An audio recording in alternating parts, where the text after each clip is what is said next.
Hola, doctor Luis, ¿cómo se encuentra? Hola, buenos días, ¿cómo está? Muy bien, gracias a Dios. ¿Cuál Ajá, ha sido su impacto emocional trabajando en la salud? En este tema tan importante que, bueno, el que vamos a conversar destacando la Semana de Vacunación de las Américas. ajá, correcto.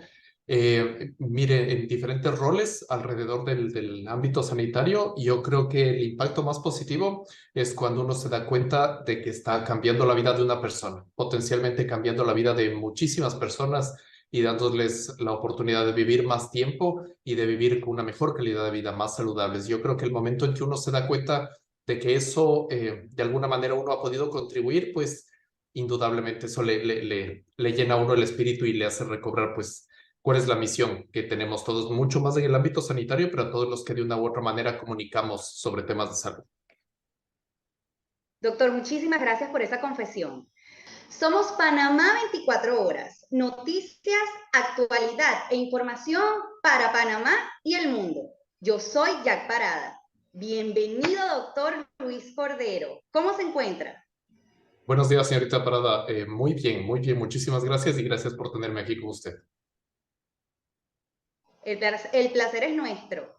Vamos a comenzar, doctor.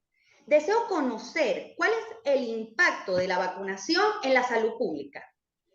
Mire, hay pocas cosas que pueden ser más difíciles de estimar que un impacto tan grande como el que han tenido las vacunas y la vacunación como estrategia de salud pública. Eh, con frecuencia se dice, y no me parece que sea ajeno a la realidad, que solamente la potabilización del agua ha tenido un impacto positivo sobre la salud pública que ha superado el de la vacunación.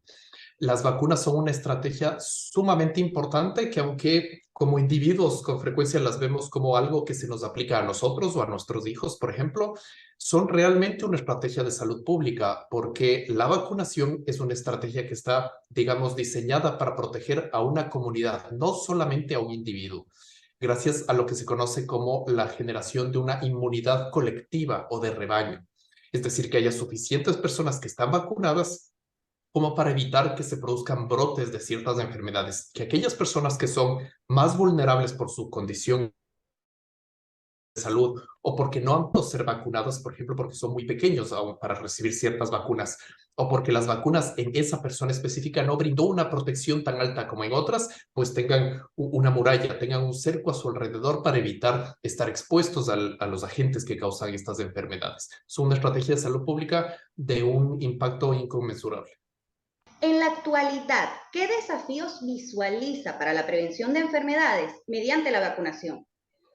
Y yo creo que el desafío más importante para implementar las estrategias de vacunación es precisamente que no todo el mundo es consciente de cuál es la importancia de las vacunas y de las estrategias de inmunización, porque hay que recordar que las vacunas no previenen enfermedades, la vacunación previene enfermedades, es decir, acudir a los centros de salud y poderse inmunizar, tener la administración de una vacuna, eso es lo que protege a un individuo y a una comunidad. El hecho de que las vacunas hayan sido tan exitosas en términos de prevenir enfermedades, de alguna manera las ha hecho víctimas de su propio éxito, porque ya no vemos muchas enfermedades que antes se veían con cierta frecuencia.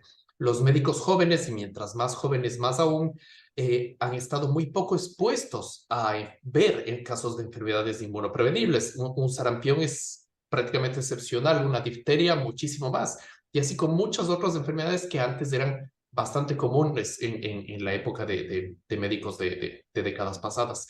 Entonces, tanto a nivel de los médicos como del público general, las enfermedades inmunoprevenibles se han vuelto tan poco frecuentes que hemos tendido a pensar de que ya no están ahí, que ya no es importante prevenirlas, que son cosas que no ocurren alrededor de nuestro entorno, pero definitivamente están presentes y es importante seguirnos inmunizando para poder prevenirlas.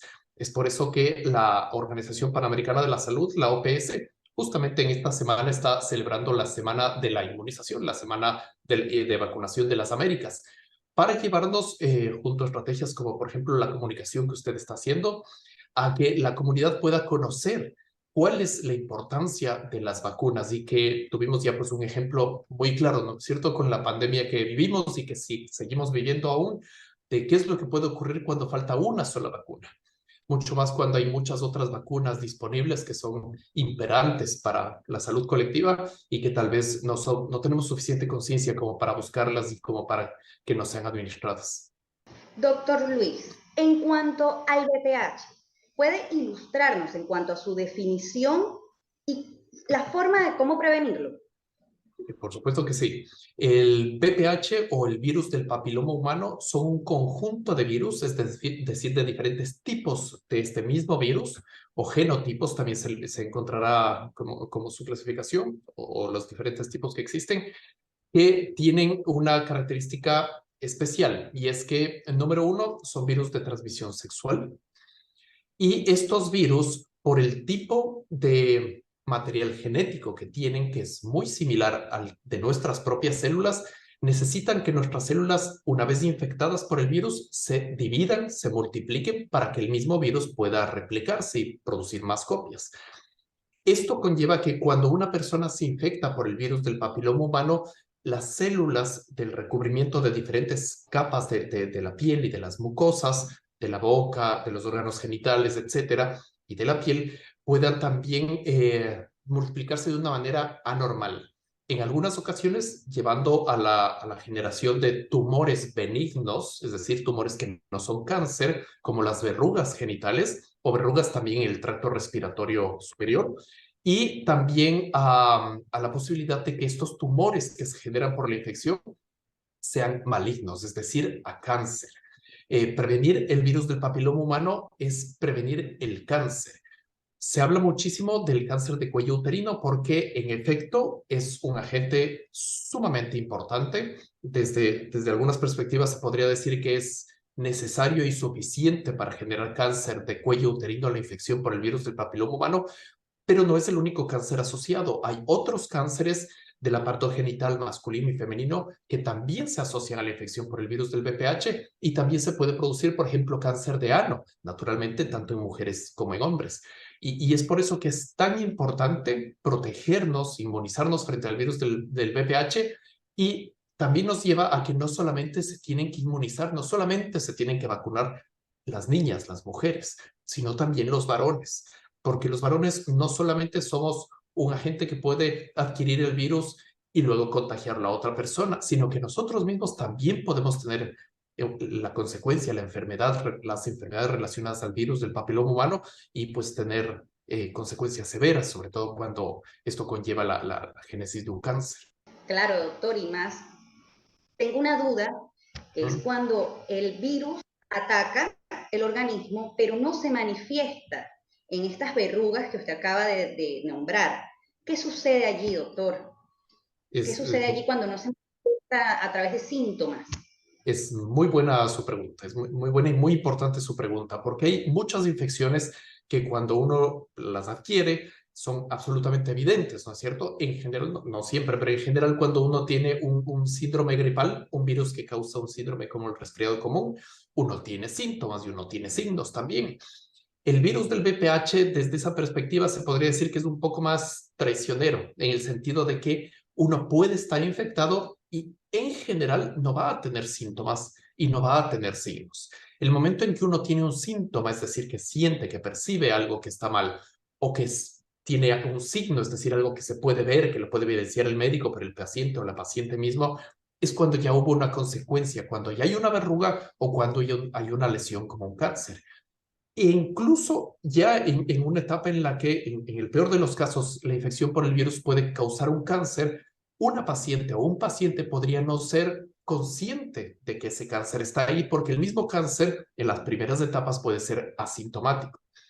Es por eso que la meta que propuso la Organización Mundial de la Salud para llevarnos a erradicar específicamente el cáncer de cuello uterino no solamente tiene como uno de sus pilares a la inmunización. En efecto, la Organización Mundial de la Salud pone como meta que en todos nuestros países podamos tener al menos un 90% de vacunación en niñas menores de 15 años con un esquema completo frente al virus del PPH.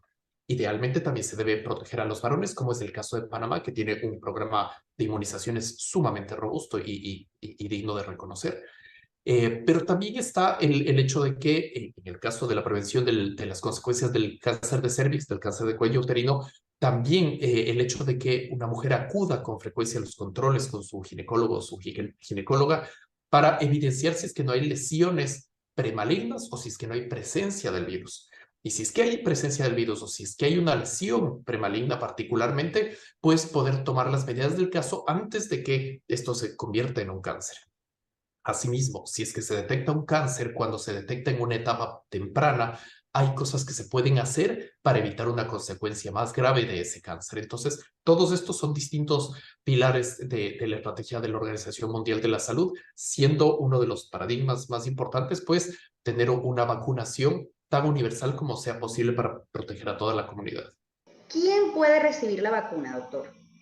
La vacuna la pueden recibir de acuerdo a la información de los estudios clínicos del desarrollo de las vacunas para el VPH, niñas y niños a partir de los 9 años. En el caso de Panamá, la vacuna tiene indicación en el Programa Nacional de Inmunización para niñas y niños, lo cual nuevamente es algo muy digno de reconocer, de 10 años antes de cumplir 11 años. Entonces es muy importante aprovechar de este periodo en el que pues el programa de inmunizaciones lo está facilitando el acceso para la comunidad para que todas las niñas y todos los niños puedan estar protegidos.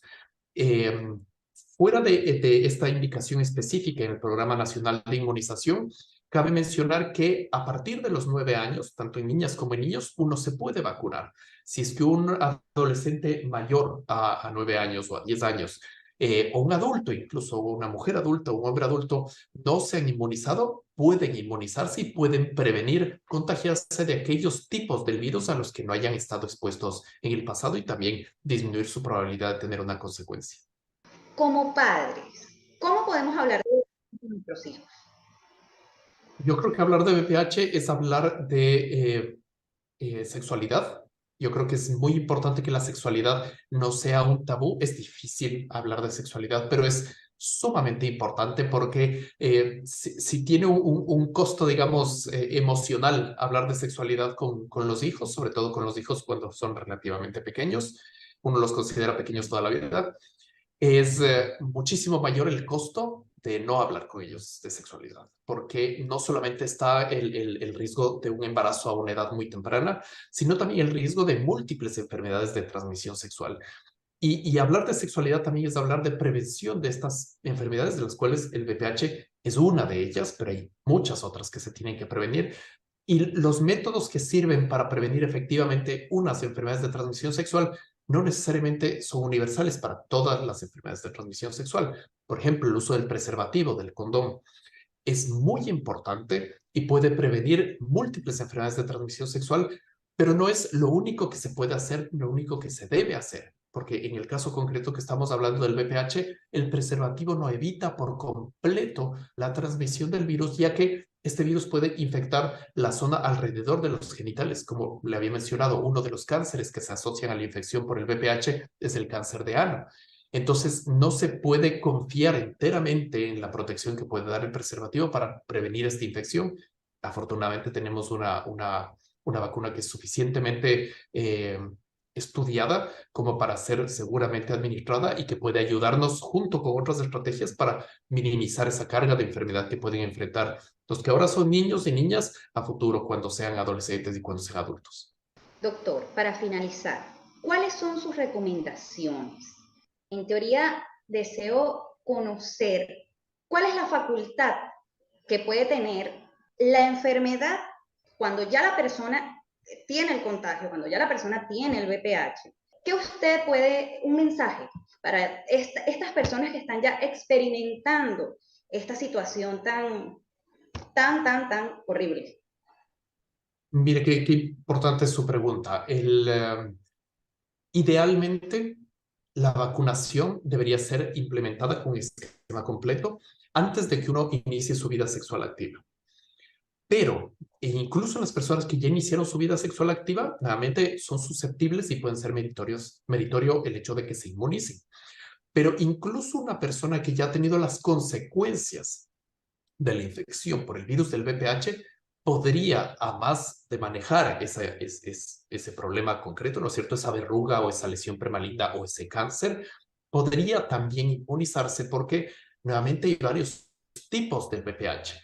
Y el virus del VPH, una vez que infecta al organismo, no necesariamente se queda allí para siempre. Muchas veces nuestro cuerpo tiene la facultad de deshacerse del virus por completo.